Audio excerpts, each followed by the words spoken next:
What's up, my Delilah survivors? Now we know how we got our name. And I will be having more like little story times. Like maybe not as deep. Just like I'm going to come back about I have conspiracy theories too. It's just that mine isn't that these people that's unalive are still alive. But we got some drama. So Diddy oil court witness says he saw 8 sex tapes with at least 2 celeb minors. Courtney Burgess shared alleged evidence in Diddy case. Diddy O was indicted September 17th in New York City jail after bail denied.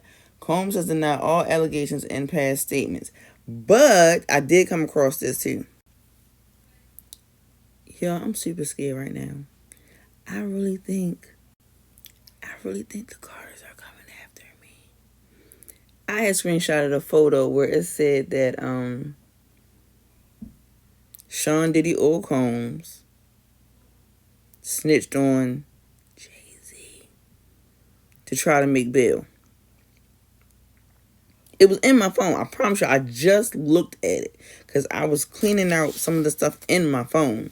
I'm like, yo, I can't find my stuff as easy as I want to. So I was like, let me clear it out. It's gone. I did not delete it. I promise you. Did I do the story already? Courtney Burgess, a Sean Diddy Oil Combs investigation court witness, exclusively told news station Banfield on Thursday that he was given 11 flash drives containing at least 8 tapes involving 8 celebrities. Burgess testified before the Combs grand jury in the Southern District of New York on Thursday. The Southern District of New York on Thursday. Among the 8 celebrities who were Combs victims, survivors, 2 to 3 were minors, according to Burgess. Burgess said he was looking in. Hold on, y'all, because I could have sworn I did this story. Well, maybe I didn't. Burgess said he was working in Atlanta when his former associate Kim Porter, an ex-girlfriend of Combs, shared a Oh, I remember reading this and something happened. So, to all you baby oil supporters, why would his girlfriend, children's mother, think that she would have to hide something that's evidence against him if he was squeaky clean? Obviously, something on there isn't right because it's not like, it's like she gave it to somebody like a just in case kind of move. It's like she hid it somewhere. She gave it to somebody. And normally when you give something to somebody, it's like, why can't you just keep it?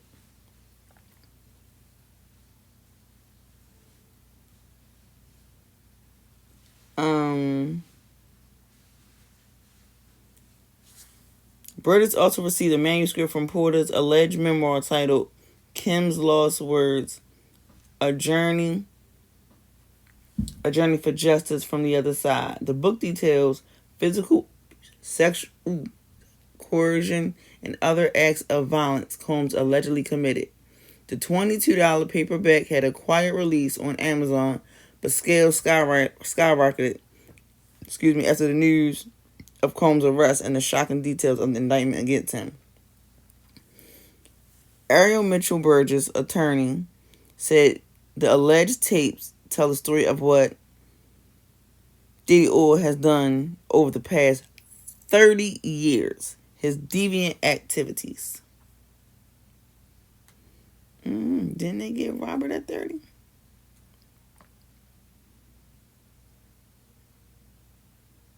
I would imagine that is what is encompassed if said flash drive exists, Mitchell said on Banfield Burgess. Burgess says he's no longer in possession of the tapes.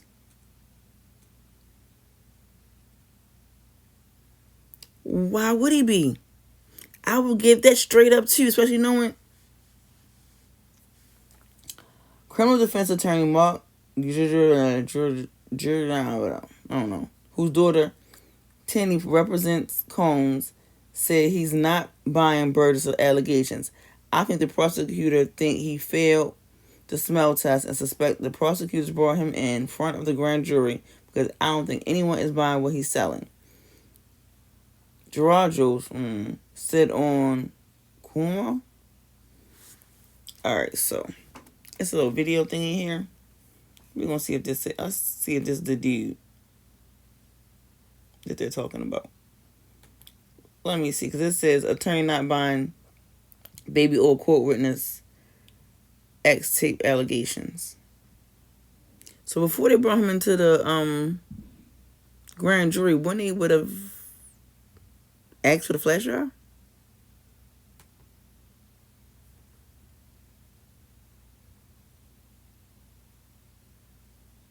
Because I'm a little confused. Hold on. Alright, y'all. Grand jury in the Sean Diddy before the grand jury in the Sean Diddy Combs case. Courtney Burgess, former associate of Kim Porter, that's Diddy's ex-girlfriend, mother to 4 of his children, and unfortunately the woman we've seen in the video. The allegation, he has seen. That's Cassie, not Kim Porter. Cassie's the one we saw in the video. It's hard to keep them straight, let's be honest. All right, so he has seen, which I think is the key word in this story, salacious videos of Diddy and celebrities engaged in sex acts, including with underage victims. He also alleges to have the unedited version of Kim Porter's diary. True? What's the chance? And if so, so what?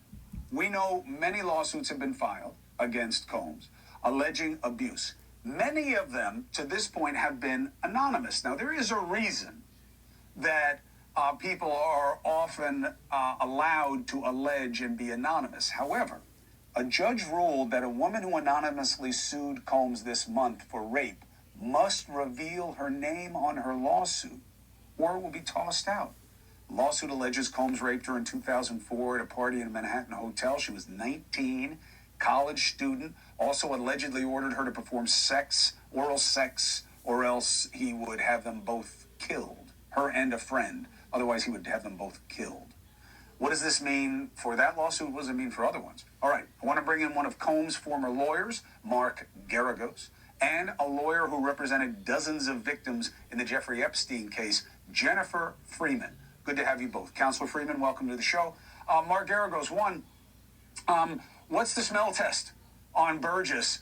Seeing videos is different. You know, I was reading reports online that says he has the videos. You know, very different. Because if he has them, then he has to produce them. Seeing videos, what would trigger concern? That part. In the beginning of this article, it said that Kim gave him the flash drive. Now it's he's seen the footage. So, y'all, this might be a losing battle right here. I thought, y'all, hold on. Let's get low. Y'all know how I am sometimes. Cause I want y'all to see what this man look like. I legit want y'all to see what this man look like.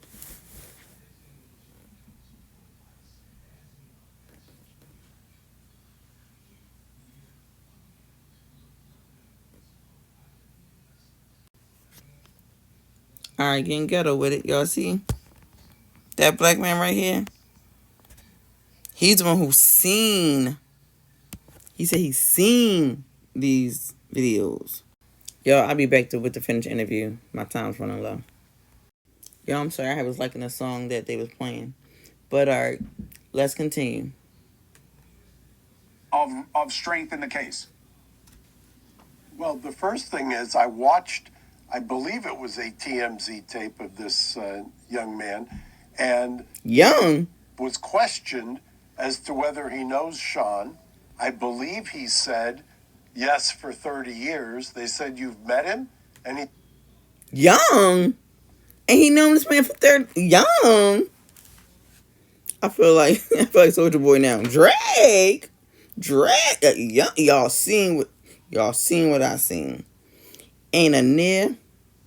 All right. Hold on. Let's finish. He says, no, I've never met him. Then, apparently, he before said he had tapes. Then it turns out he's seen tapes. And then supposedly has a diary, but now apparently doesn't have a diary. You know what I think, and I find it interesting that you asked me if it was the smell test. I think the prosecutor... Forget a smell test. This is... Let me hop on this and go viral. Let me help mess up the whole case by coming out with a bunch of malarkey. That's what this reek of. Like, seriously. This literally is what better way to mess up what could have been nearly a solid case by coming out with this outlandish... How much did he... Sir, the one y'all seen, sir. How much did they offer to pay you for saying you had this stuff and then don't have it? How much? I'm dying. How much did they pay you? Because the Combs financial status is dwindling down really fast. So let's see. Cassie got 30 mil. He got lawyers. Still got bills. As far as for his children. He had to sell houses or house. He sold Kim's house. Sir, what cut did you get out of being a fake witness? I ain't no alleged fake witness. So far, it seems like. Prosecutors think that he failed the smell test. I suspect that the prosecutors brought him in front of the grand jury to run it down because I don't think anybody's buying what he's selling. Why bring him in? That before they brought him on then. Councilor Freeman, let's pivot to this other issue. Of course, you can comment on whatever you want, but the other issue is, what do you make of the judge saying that this plaintiff must say who she is or the suit gets tossed out? This is very disappointing and disturbing for other sexual assault victims, including this one. It presents a Hobson's choice for her and other victims, meaning she can choose justice or she can choose privacy, but she can't have both. It's interesting, Jennifer, do you have, because I've had this situation, I've had clients who I give them the kind of that choice because, as I'm sure you advise them, hey, we can file anonymously, but I'm not sure it's going to play out that way. How do you advise a client on that? Because you've done this before. I've done this many, many, many times. And frankly, it usually works out with an anonymity. Pseudonyms are typically granted, especially in New York, since there is a particular New York civil rights law, Section 50B, that provides for an anonymity and confidentiality for sexual assault victims. So it is something that doesn't seem to have been addressed in the court's decision. I'm not exactly sure why, but certainly it can be something that goes on that you might not be.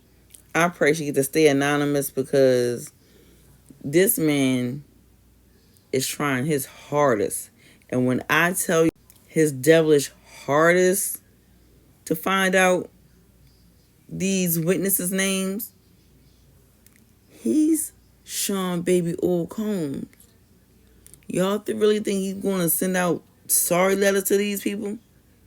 He still have people, if we were going by conspiracy, that are not incarcerated, that can act out.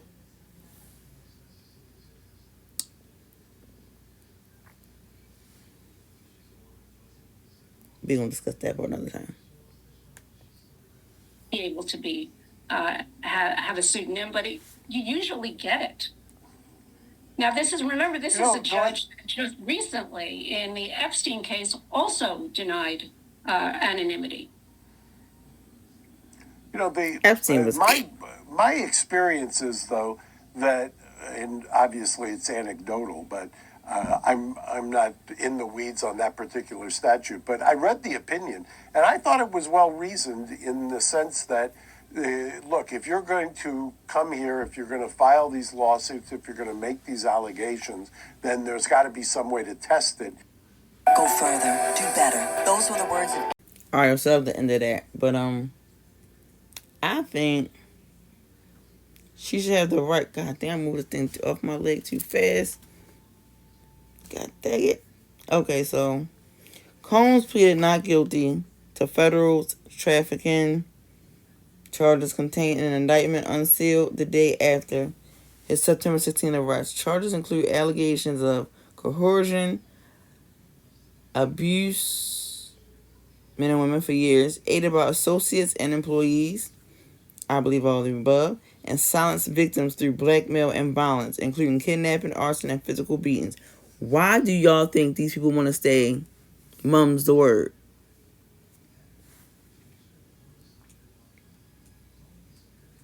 He has remained incarcerated pending a May 5th trial after two judges denied bail and rulings began to appeal to the Second U.S. Circuit Court of Appeals. New charges, evidence, or additional defendants in his investigation could delay his court date. I really believe, is that my hair? I really believe at the end of the day, it's going to be more defendants. I really do. Combs has been the center of a storm of controversy and legal troubles involving multiple individuals who have come forward with allegations of assault against him, SA, leading to a series of lawsuits.